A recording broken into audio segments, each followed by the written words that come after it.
Unfortunately, we had a dead right whale off the coast of South Carolina, but it created some amazing footage, amazing experiences. I mean, to see the great white shark circling this whale was, I mean, it's a dream come true. Usually I fish all day for one, and there we are, we've got, you know, 3 show up, then 2 show up, then there's like 6, and then there's like one huge one. I mean, it was the most insane. It was hard to go home.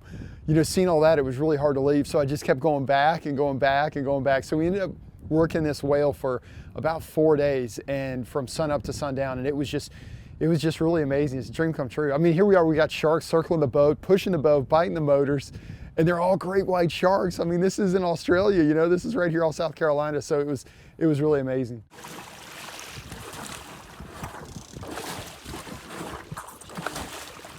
They're up in Cape Cod in the summer months chasing seals, and then when they come down here, they're looking for bottlenose dolphin, turtles, and then the occasional whale that dies, and you know, that's a 50,000-pound chum dispenser is what it is. So they just circled this thing for about 2 weeks and just really destroyed it. They devoured it. And I mean, the show and the tags we put out, I mean, I had scientists come from North Carolina, Cape Cod, Massachusetts. I mean, I had scientists from Rhode Island. So it was, you know, we had quite a crew down here doing some pretty awesome things. We're tagging the first great white sharks here in the low country, South Carolina, Georgia, and Florida. There's pretty much zero data of any white sharks down here. So it's really cool to kind of lead these crews out and capture these great white sharks. I mean, it's really tough, you know, dealing with a 2,000-3,000 pound fish on the side of the boat, but the type of science and satellite equipment that's going into these fish it's pretty amazing, pretty cool to be a part of. Every single day that we go out, you know, we're spotting sharks, whether it's summer or winter. You know, the winter months, this place is loaded with white sharks, and in the summer we've got tigers, hammerheads, blacktips, bulls,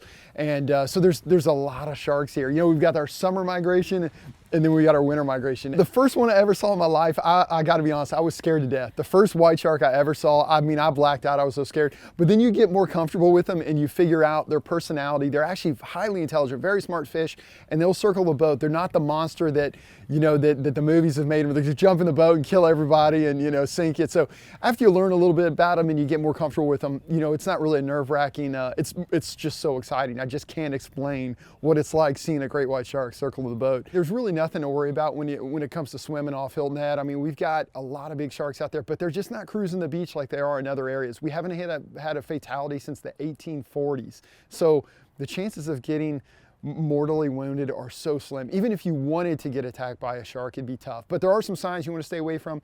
You know, if you got the shrimp boats in real close to the beach, you probably should stay out of the water. If you got the pelicans dive bombing, you probably shouldn't. Those are schools of menhaden. A lot of sharks are ripping through those. Just a lot of signs you want to be aware of. Oh my gosh, look at that. It's not a big one, but he's just perfect. Barely any scars. It's a machine.